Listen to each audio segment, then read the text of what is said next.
All right. So for my first question, this is more for demographic purposes. What is your name? Where do you teach? How long have you taught? And how long have you taught computer science? Hey, I'm Susan Probulos. I teach computer science in Lincoln, Nebraska at Meadow Lane Elementary. I have taught, I think this is my 28th year this fall, 27 or 28. I honestly can't quite remember, but a long time I've taught. And formally, my class, I've always taught a technology class, but it started being called computer science about 9 years ago. Awesome. So it went from being called technology to being called computer science. So yeah, With that name rebrand, was there changes in content as well?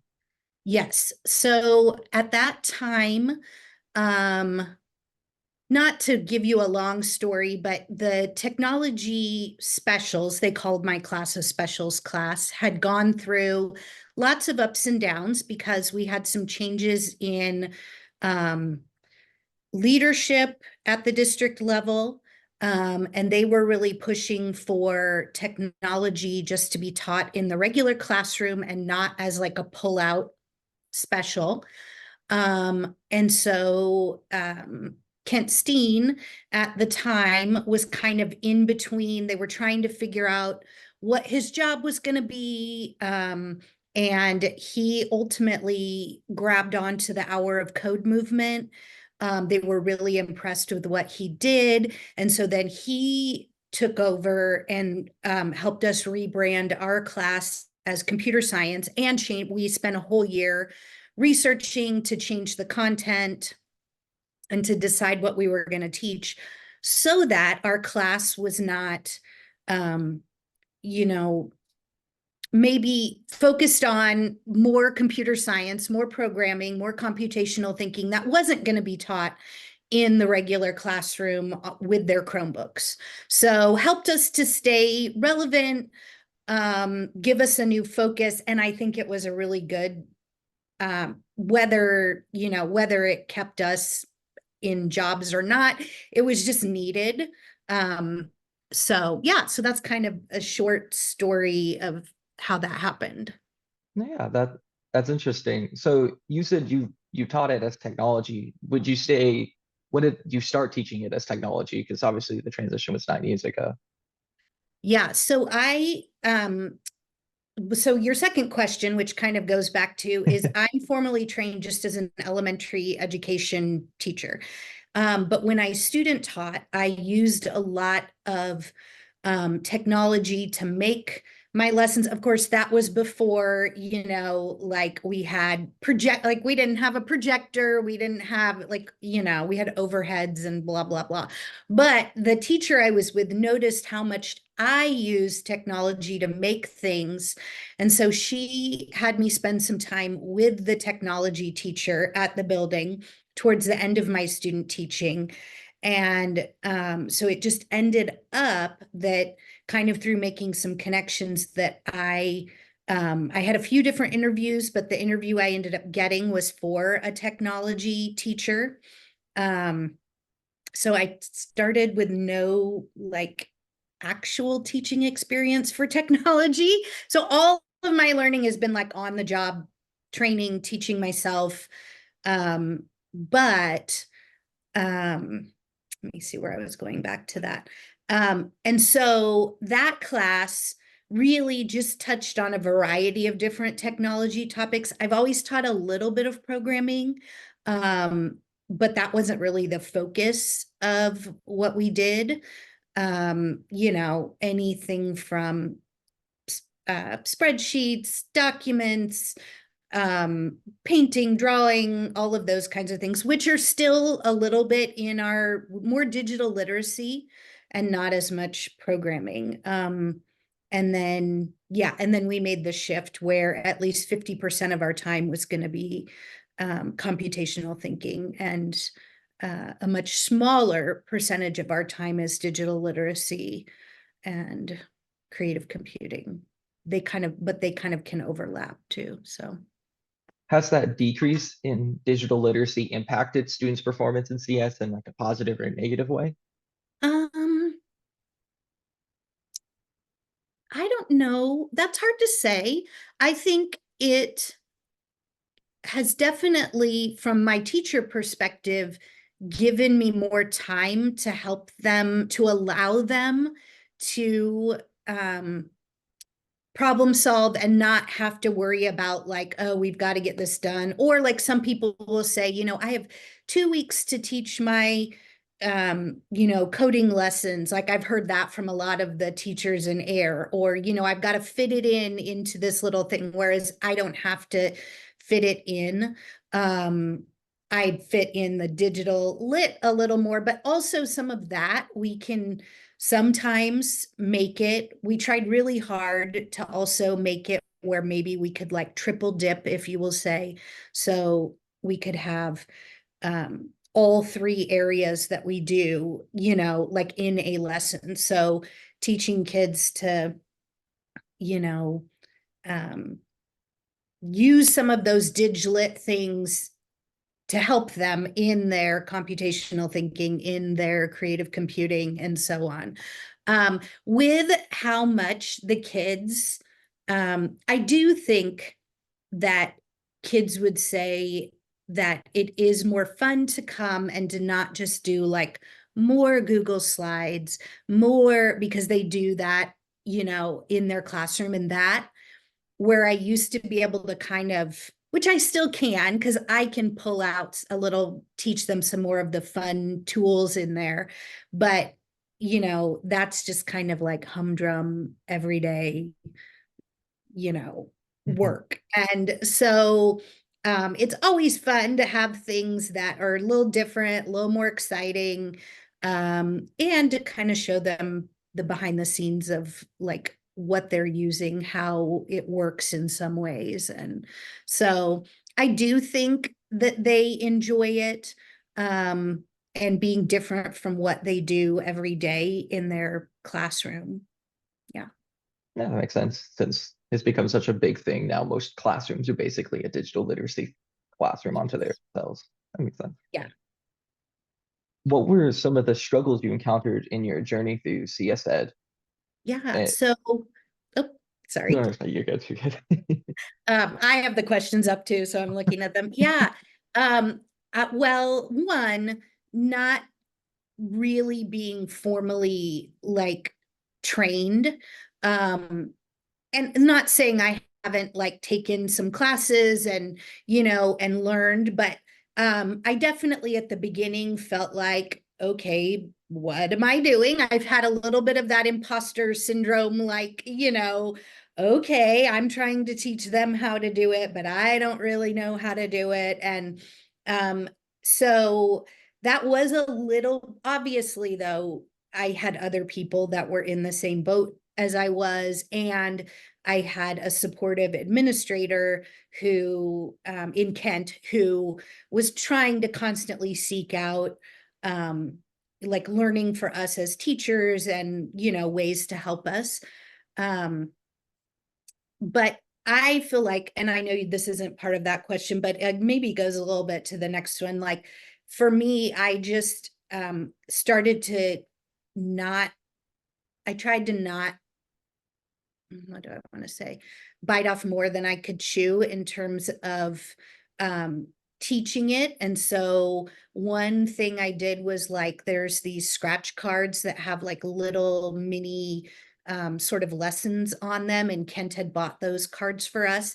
And so I would just like pull out the card or a card and teach the kids a new, like, let's make a character, fly across the screen, or let's learn how to use a broadcast block, or uh, different things. And so by doing that and just slowly allowing myself to like learn with the kids, also being okay having like a guide on the side, which then we encouraged teachers to have.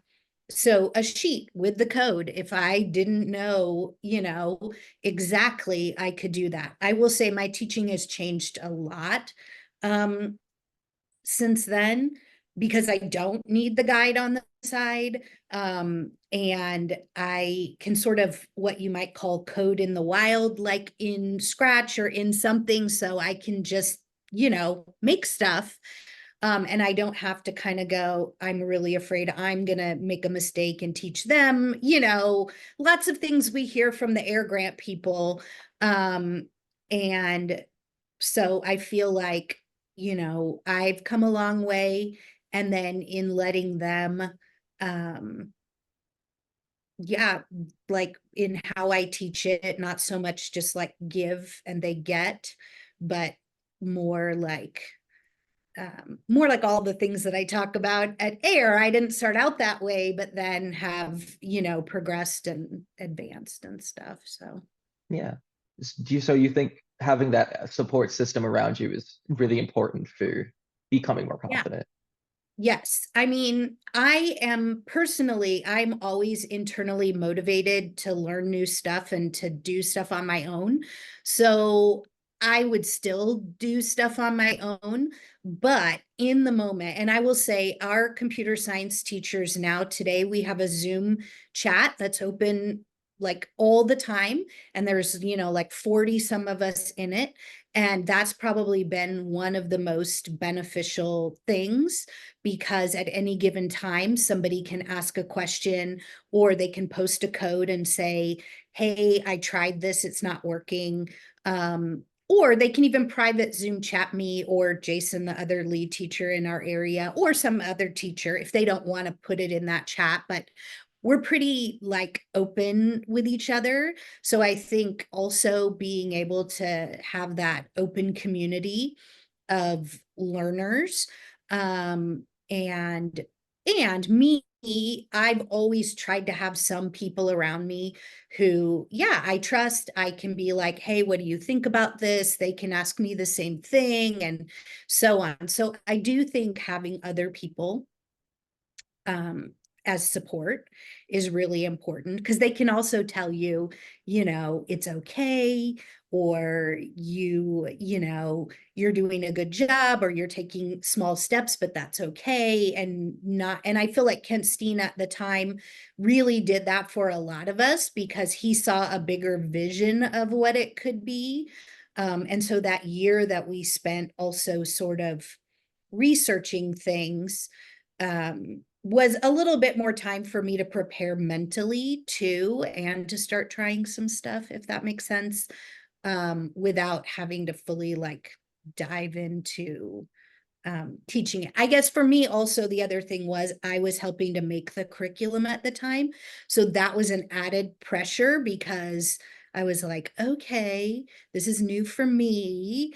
I want to make sure, that we're doing what we need to do. And I'm leading other teachers ultimately, so yeah. That makes sense. Yeah. Do you consider yourself to be a computer scientist at this point? So I would say not a professional computer scientist, certainly by any means, but in terms of being able to use like computer science skills to solve a problem or create something new, yes. That part of me, if somebody was like, are you proficient in, I'm proficient, well, I don't know if you can ever say proficient, but in like a block coding language, if sat me down for a text-based language, I'm going to stumble a lot more. And I don't use that type of language, which I know some people in some circles, and we've kind of had to fight this a little bit with certain people who've joined us in teaching computer science, where they're like, when are we going to teach real coding, or when are we going to teach, and so yeah, I'm not using a professional coding language maybe to do what I'm doing, but I'm using all of those computational thinking and those skills, um, and logic. And so, um, yeah, sorry. I tend to be long-winded, so No, no, I'm no. It's all good. These are good. These are good answers. I'm enjoying this thinking it discussion. out. But So yeah.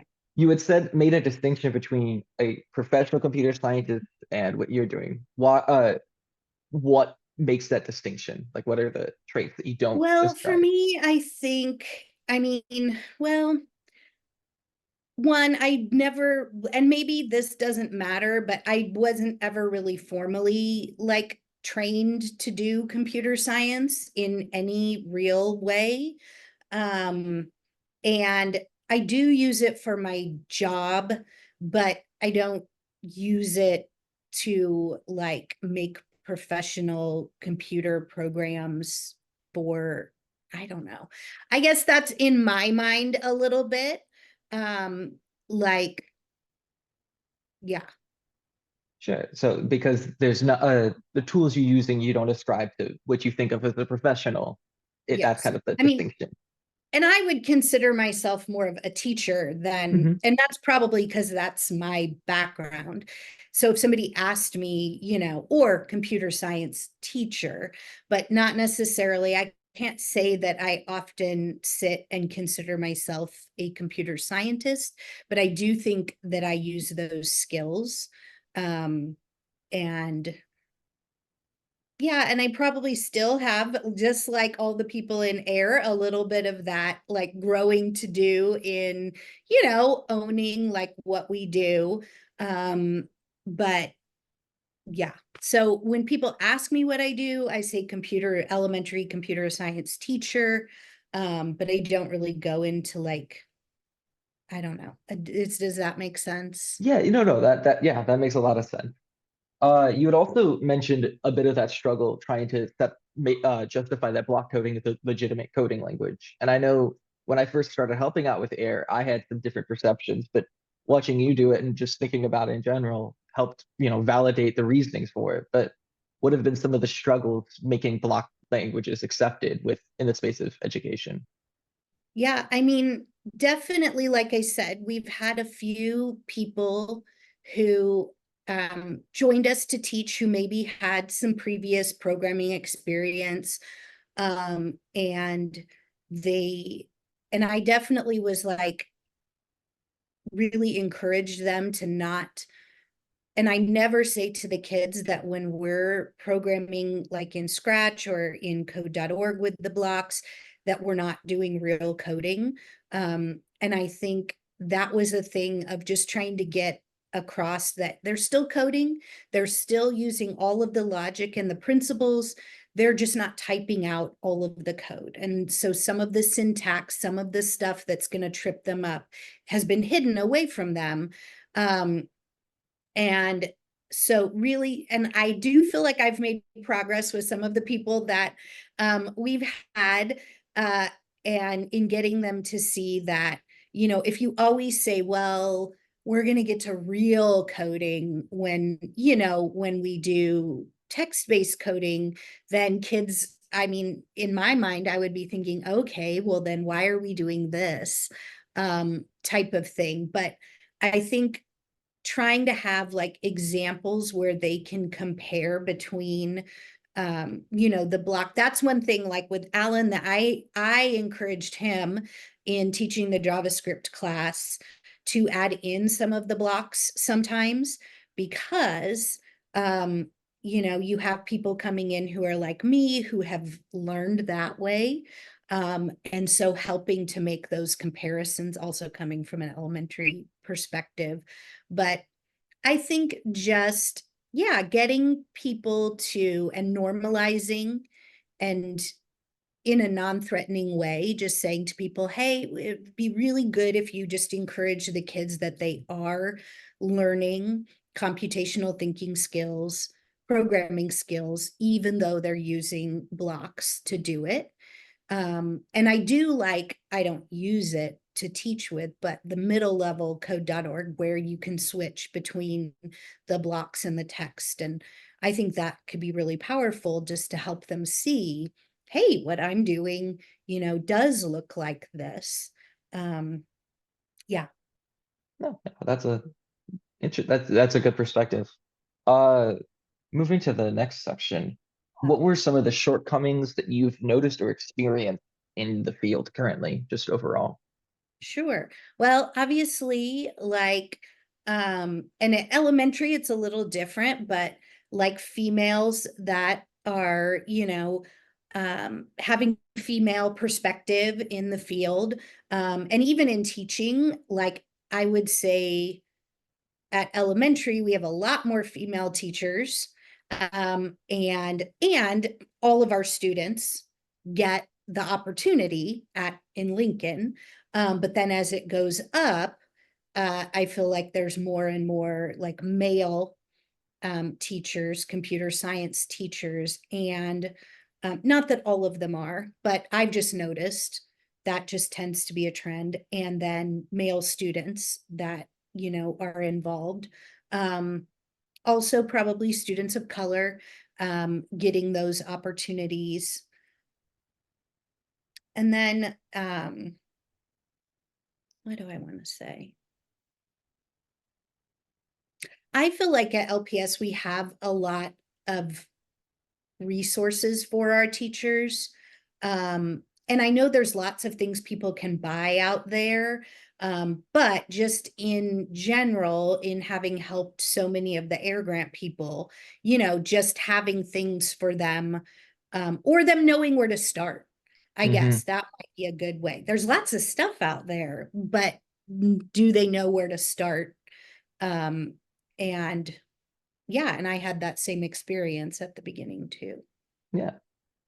For supporting women in particular, for young girls in programming, what approaches do you take to help support them, to help keep them in the field rather than dropping out? Because obviously middle school has been seen as a cutoff, and talking with some of the era NE researchers, they were finding fourth grade, even girls were starting to drop out on their interest. Well, and I will say, and I had a couple of girls this year, and last year I started to notice they just were so hard on themselves. They wanted everything to be perfect. They did not want to make a mistake.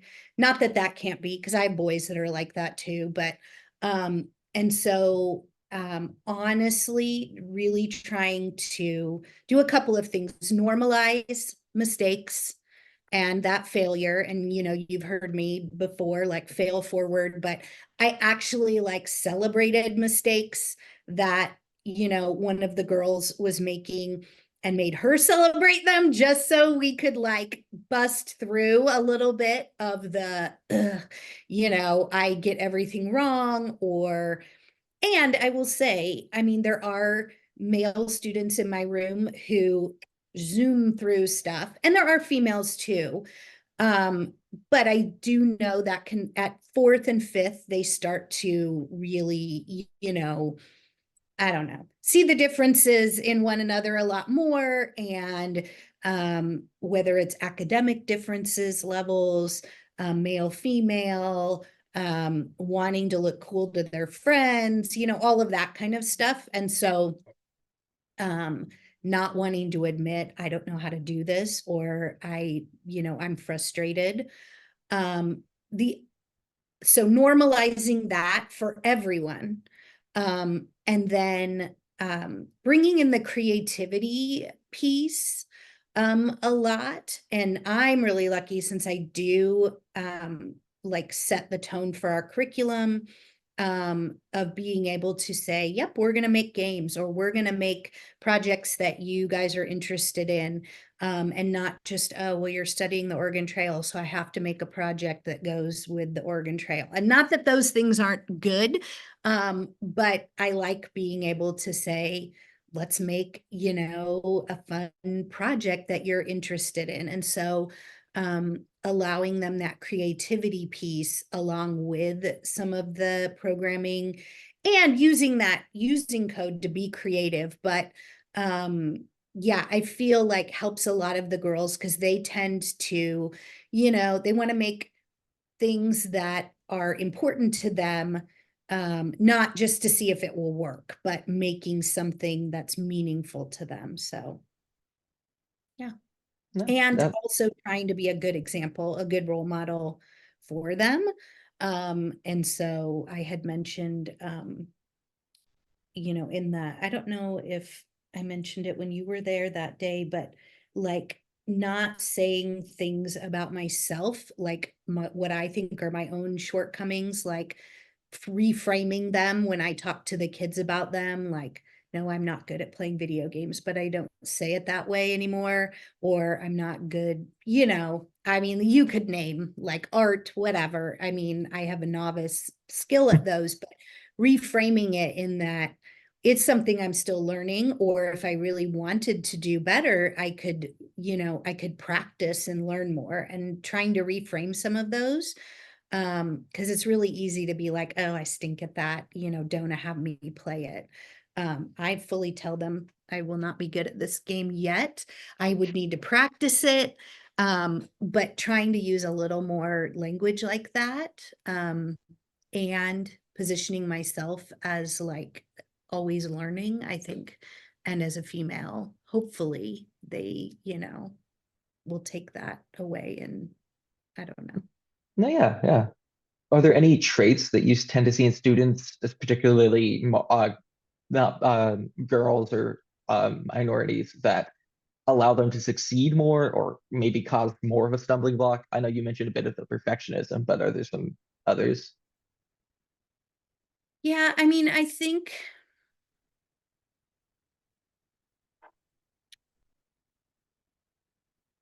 well, and I mean, this might not just be limited to those students, but just in general, students are like, we've kind of, teaching has trained them a little bit more to just be like, well, somebody's going to give you the answer at some point.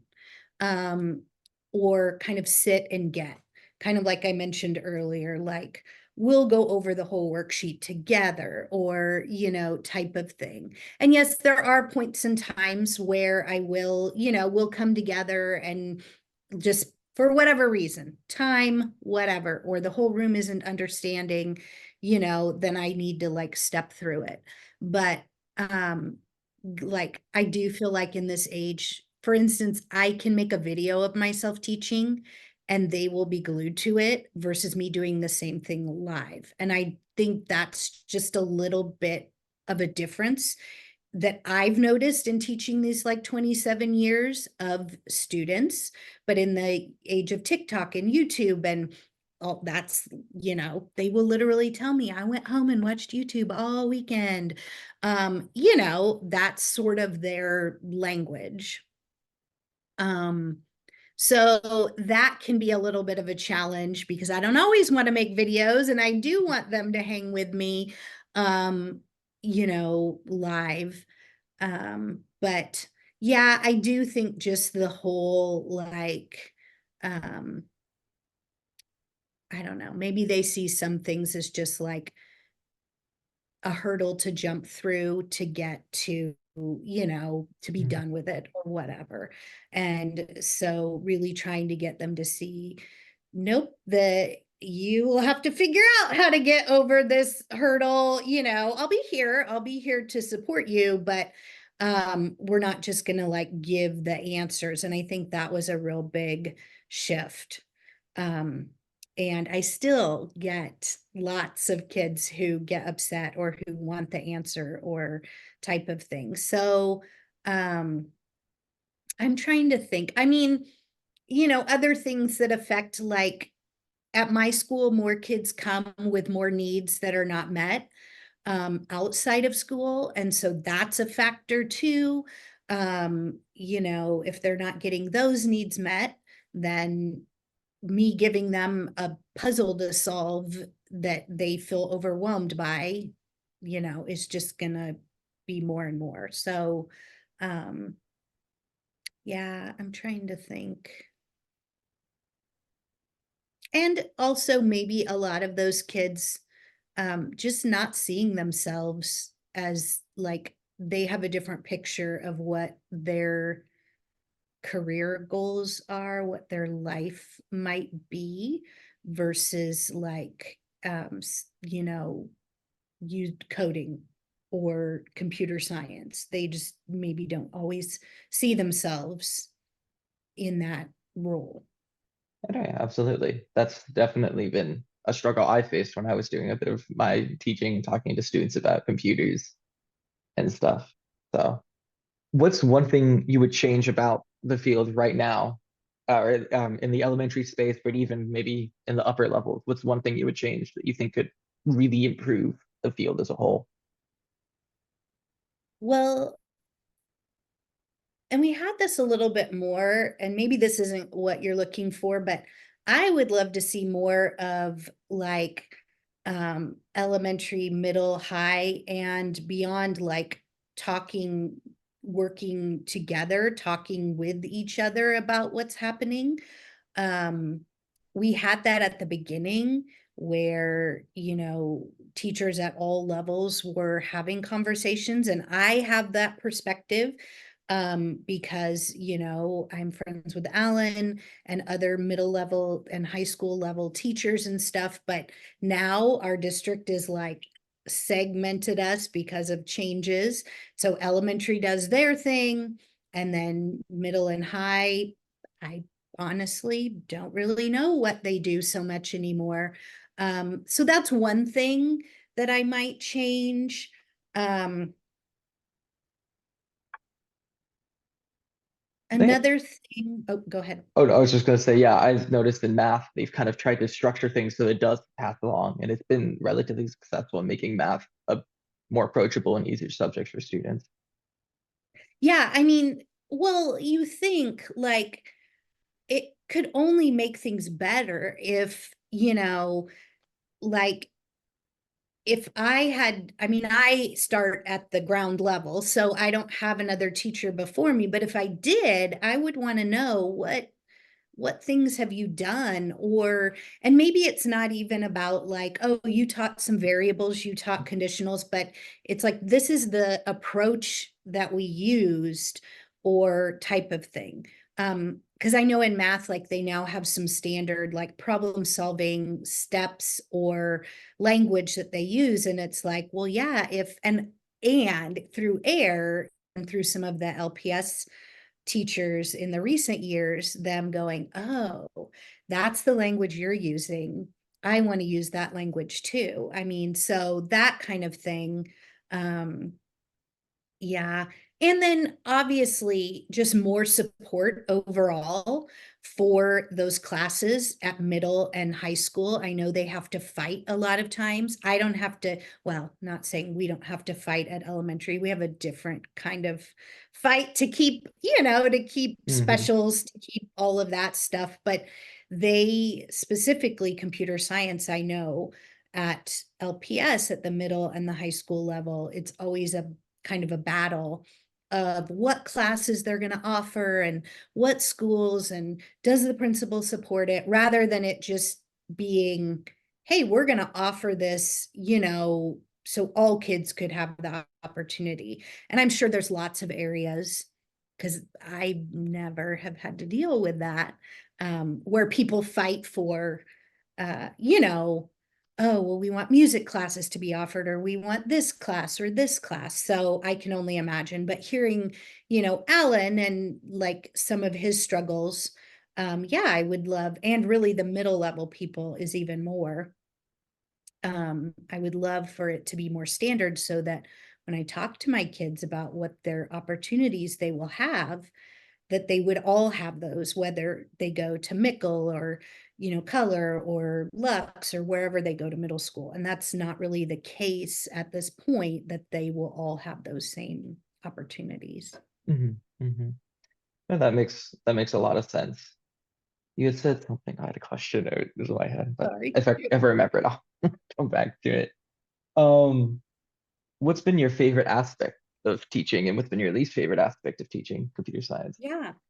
Um, my favorite is like the process of, um, you know, having kids problem solve and being in the room, and like that energy of like, okay, you know, like supporting them, and like I know they're going to get to it, they don't know yet, and then seeing them overcome it. And that was one of the first things I noticed, after a year or so of teaching computer science and focusing on computational thinking, was that my kids were way better problem solvers, way more willing to take on a task. Do they still like complain and want me to, help them more than they need? And yes, but I love it when I can give them something and they're just like, they're running with it. And so that's really fun to me. Also, just personally being able to, like I said, work on creative lessons and things that are fun. It's fun to teach and the kids like it. And, other teachers sometimes I think are jealous because like the kids want to come to my class and it's a fun thing to do. So that's one of the reasons I've always stayed doing this and not gone back to the regular, like just, to teach second grade or something. So those are probably my favorite things. Least favorite, I don't know, probably just more of the politics side of teaching and all of that. I don't really have a least favorite thing of teaching computer science. Um, No, that's okay. I mean, from what it sounds like, you're obviously very passionate about it, and when yes. you're I passionate mean, about I like something, it. Mine would be more teaching things in general at this point anymore, just yeah. But no, I do love teaching computer science, so I don't really have a least favorite.